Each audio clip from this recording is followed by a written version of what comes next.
insertion professionnelle au Mali. CAN Maroc 2025, les Aigles jouent leur troisième match de poule contre les Comores ce soir. Dans le groupe A, tout est encore possible. Le Mali a besoin d'une victoire pour espérer rallier les huitièmes de finale de la compétition. Avec seulement 2 points, le Mali reste dans une position plutôt favorable pour décrocher une qualification en huitième de finale.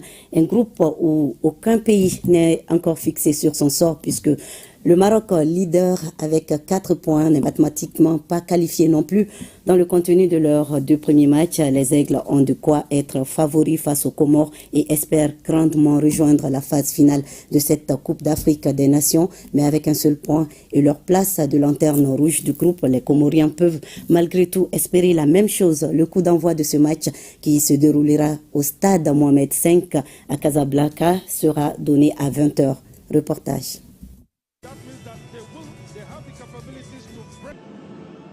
Oublier le Maroc, la Zambie et faire face aux Comores, c'est le leitmotiv dans le nid des Aigles. Pour leur troisième sortie de poule, les protégés de Tom Saintfiet sont prêts à en découdre avec les Kolankates pour obtenir leur ticket pour le prochain tour de la compétition. Pour cela, ils abordent la rencontre avec beaucoup de sérénité et de sérieux. C'est un match très très difficile, un match qu'on va bien aborder. Et nous, notre objectif, c'est de gagner et avancer match après match. Comme le coach l'a souligné, il faut faire très attention, parce que pour moi, c'est une très bonne équipe. C'est une équipe avec des joueurs qui ont de l'expérience. Le plus important, c'est de prendre les 3 points et d'avancer. C'est un match différent que le Maroc. Contre Maroc est le favori. Contre Comores, on a le stress d'être favori. Ça, on va être mental bien. Mais quand on gagne 1-0, on est qualifié. Je vais être content. Quand on gagne 3-0, on est numéro 1 dans le groupe. Je vais être content. Mais quand on ne gagne pas, je ne vais pas être content. C'est clair. Ce match peut être piégeux compte tenu des forces en présence. D'un côté, une équipe malienne talentueuse avec beaucoup d'expérience et de l'autre, celle des Comores avec sa fougue et peu d'expérience à la CAN. Et voilà pourquoi le sélectionneur malien appuie sur plusieurs leviers.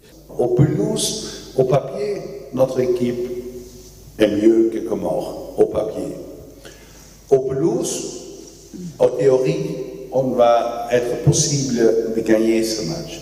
Mais dans notre tête, c'est l'élément le plus important. La psychologie de chaque individu qui va commencer, qui va jouer dans ce match, va déterminer un bon résultat ou pas un bon résultat. Côté comorien, on respecte le Mali, mais ce match est à quitte ou double et le gazon est vert pour tout le monde. Le Mali, c'est une équipe qui est extrêmement physique et il faut avant tout être fort physiquement sur les appuis, dans les changements de direction pour pouvoir